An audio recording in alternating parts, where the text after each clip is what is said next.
जय श्री राम, जय श्री बालाजी महाराज। माँ काली का कौन सा ऐसा मंत्र का जाप करें जिससे माँ काली की कृपा हमें प्राप्त हो और घर की नकारात्मकता दूर होए। घर में अगर कोई तंत्र करने का प्रयास करे या कोशिश करे तो उसका वार खाली हो जाए। क्यों? देखो, माँ काली जो है वो धरती की जागृत देवी है और धरती की जागृत देवी की पूजा करना हमारा अधिकार है। हमें माँ काली की पूजा करने से कोई नहीं रोक सकता। माँ काली भी स्वयं नहीं रोक सकती। अगर आप सच्चे मन से माँ काली के भक्त हो तो आप माँ के प्यारे चैनल को सब्सक्राइब कीजिए और उसके बाद बेल आइकन बटन को दबाइए और फिर क्योंकि आने वाली हर नोटिफिकेशन आप तक पहुंच जाए। अब करना क्या है, जब नवरात्रि का समय होता है उस समय पर माँ की कृपा बहुत प्राप्त होती है। वैसे तो हर दिन माँ का है, हर समय माँ का है, हर पल माँ का है, क्योंकि जिसकी लगन अपनी माँ से हो जाती है, उस जगत जननी से हो जाती है, उसे फिर कुछ पाने की इच्छा नहीं रहती। याद रखना, माँ काली, माँ दुर्गा ही माँ काली है।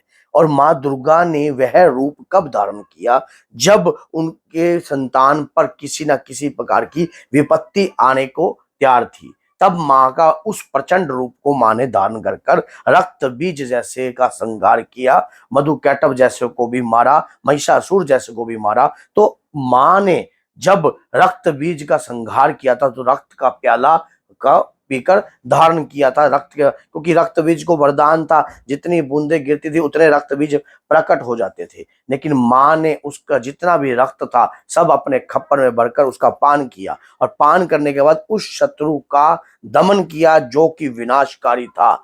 इसी प्रकार से अगर आपको कोई तंत्र का ज्ञान नहीं है, कोई मंत्र का ज्ञान नहीं है, सामने वाला व्यक्ति आपके साथ दुरुपयोग कर रहा है, आप परेशान आ चुके हो, तो आपको कोई ज्यादा बड़ा कार्य नहीं करना है। अपनी सरलता से एक कार्य करने लग जाइए। ये कार्य आपको शनिवार की शनिवार करना चाहिए। क्या करना है? 2 पेड़े लेने हैं आपने सफेद रंग के, मोटी इलायची लेनी है, उसमें से थोड़े इलायची के दाने निकाल दीजिए, पेड़ों पर निकाल कर रखिए और माँ काली के मंदिर में पहुंच जाइए। संध्या कालीन एक तेल के दीपक का दान दीजिए, लेकिन जो तेल है अपने पूरे परिवार के ऊपर से वारावया होना चाहिए। अगर आपको सामने वाला व्यक्ति अगर आपके ऊपर तंत्र कर रहा है तो अब जिस आपने मोटी इलायची में से काली मिर्च निकाली थी, उसके छिलके लेकर आपने क्या कार्य करना है, एक भीमसेन कपूर भी लेना है, साथ में पान के पत्ते के ऊपर पेड़ों के साथ भीमसेन कपूर रखकर आपने प्रज्वलित कर देना है और इस हाथ में लेकर आपने उसी मंत्र का गुणगान करना है जो मंत्र मैं आपको बताने जा रहा हूं। मंत्र है ओम क्लीम कालिकाय नमः। ओम क्लीम कालिकाय नमः। ओम क्लीम कालिकाय नमः। माँ काली कालों की भी महाकाल है, ये बात याद रखना। आपके प्रति जो भी शत्रु तंत्र विद्या, अघोर विद्या, काली विद्या, महाचंडी विद्या, मां मसानी विद्या और या कोई मरगट की विद्या भी या कोई चौकी भी अगर आपके ऊपर कोई व्यक्ति छोड़ता है तो ये कार्य करने मात्र से और जो घर से तेल लेके आए थे उसका दीप लगाने मात्र से आपका रक्षा कवच तैयार हो जाएगा। प्रार्थना मंत्र के पहले ऐसी करनी है कि हे मातेश्वरी, मैं तंत्र का ज्ञान नहीं जानता हूं, मैं मंत्र का ज्ञान नहीं जानता हूं, अज्ञानतावश भूलवश अगर मेरी इस पूजा में किसी भी प्रकार की कोई त्रुटि हो जाती है, कोई गलती हो जाती है तो हे करुणा की खान, हे मातेश्वरी, आप इन सभी चीजों को स्तंभित कर दीजिए और मुझे इतनी भक्ति और इतनी कृपा दीजिए कि दुनिया कुछ भी करे लेकिन मैं आपकी पूजा पाठ से वो कृपा प्राप्त कर लूं और अपने घर का रक्षा कवच तैयार कर लूं।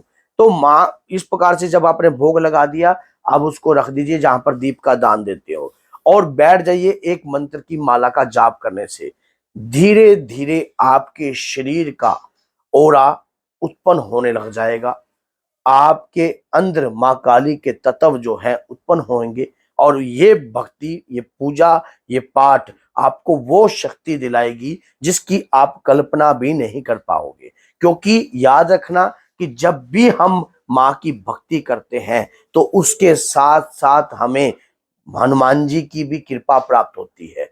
क्यों होती है? क्योंकि माँ काली या माँ दुर्गा के सबसे प्रथम सेनापति जो है वो बजरंग बली है। क्योंकि बजरंग बली जब माँ कहते हैं कि रण में कूद पड़ी माँ काली, आगे बजरंग बली पीछे भैरव बाबा, समझ गए? तो ये बात याद रख लेना कि ये जो जब ये सवारी चलती है ना तो हाहाकार मच जाता है। और याद रखना कि अगर आपके परिवार के ऊपर, अगर माँ के किसी बच्चे के ऊपर अगर अत्याचार हो रहा होता है तो माँ अपना भयंकर रूप लेकर दौड़ी दौड़ी आती है। उसके बाद आपने जब ये भोग लगा दिया, अब थोड़ा सा पेड़ा और थोड़ा सा पान का टुकड़ा, अगर घर में कोई रोगी है या कोई प्रेत रोगी है या किसी के ऊपर आपको ऐसा लगता है कि इसके ऊपर गलत प्रकार की प्रक्रिया हुई हुई है तो उसको इसका पान करवा देना। उसके बाद देखना आप नवरात्रि से प्रारंभ कीजिए, इस नवरात्रि से स्टार्ट कर दीजिए और अगली नवरात्रि तक आपको खुद आप कल्पना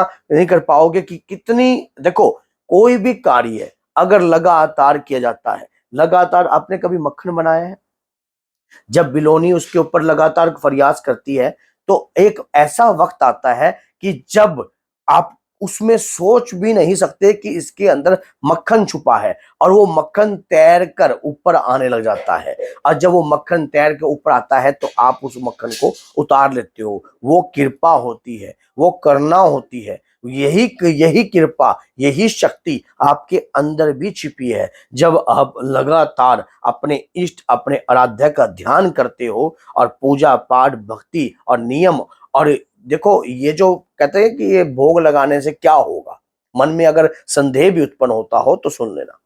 क्या होता है कि जब हम किसी चीज का उतारा, जैसे मैंने बोला कि तेल, आपने वार का तेल का दीप का दान दिया, तो जो माँ के दरबार में जल गया और उसके दौरान माँ के आगे जल गया, और जो भोग आप दे रहे हो, जब कोई तंत्र विद्या आपके ऊपर करता है या कोई तंत्र का प्रयास भी करता है तो वो कोई मलिन शक्ति को भोग प्रदित्या या किसी भी प्रकार की क्रिया के अनुसार भेजता है। लेकिन जब आप इस चीज का उतारा कर देते हो या इस प्रकार से कार्य कर देते हो, सामने वाले की एक नहीं चलती, सामने वाले की एक नहीं चलती, वो हाथ पैर मारता रह जाता है, कार्य करता रह जाता है। क्यों? क्योंकि आपने सबसे पहले करना करी, आपने अंदर से भक्ति करी, पूजा पूजा पूजा पाठ कर कर आपने अपने आप को जागृत किया और उससे आपके शरीर पर शक्ति प्रकट हुई। और जब जब शक्ति प्रकट होती है ना